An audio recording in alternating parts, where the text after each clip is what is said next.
Hello and welcome to Thursday's Maths today. So we're sort of coming to the end of our unit. We've got one more day on it tomorrow just to tie it all together. But we're going to be looking at fractions, decimals and percentages. Now we've looked at fractions, we've looked at decimals and we've looked at percentages. But what we're going to be doing today, our learning objective, is to make connections between fractions, decimals and percentages.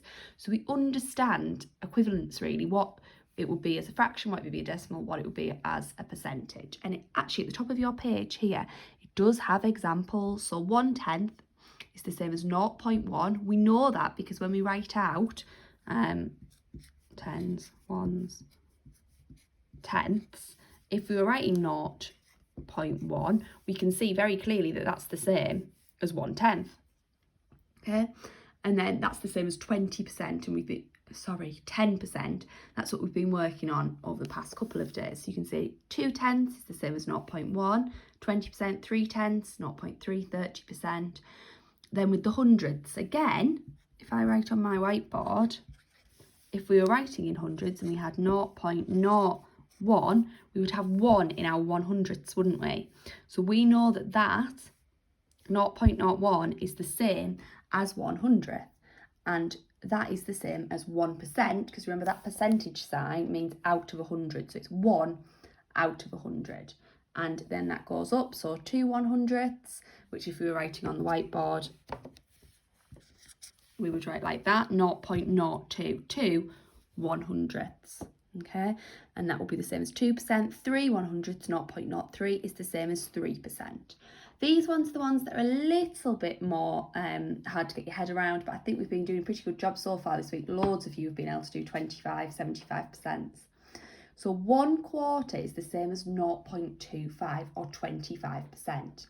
That is because there are 4 25s in 100. Okay, so 25% happens 4 times. You can have 4 lots of 25%.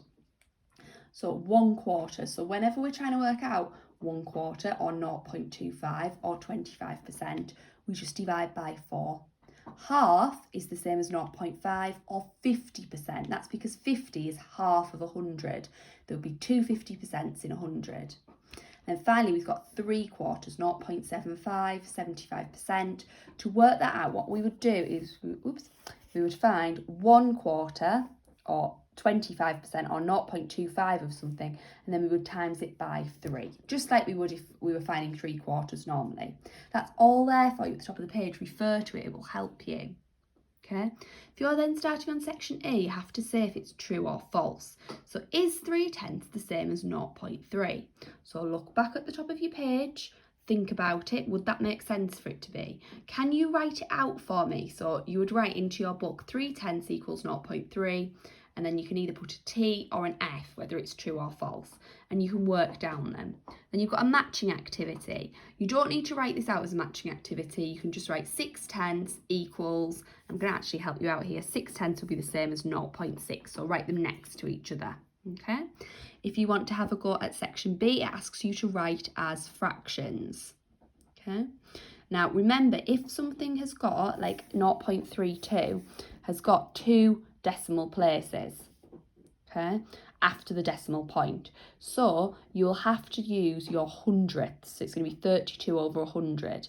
If it's only got 1 decimal place after the decimal point, then it's going to be in tenths. Okay, that's quite a big clue for you. With your fractions, exactly the same as what I've just described. We're going to write as decimals, percentages, give the answers, and then don't start on C, but if you work your way up to C, you are more than welcome to have a go at that. And it says write in ascending order. Ascending means going up. So start with your smallest, then the next biggest, then your biggest.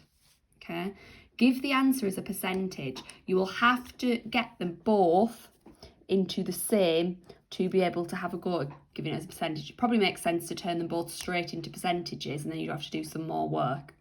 Give the answer as a decimal. Again, you'll have to convert them into the same to be able to even start to work with them. As always, if you do want any help at all, please ask. We are here for you. We want to help. Good luck.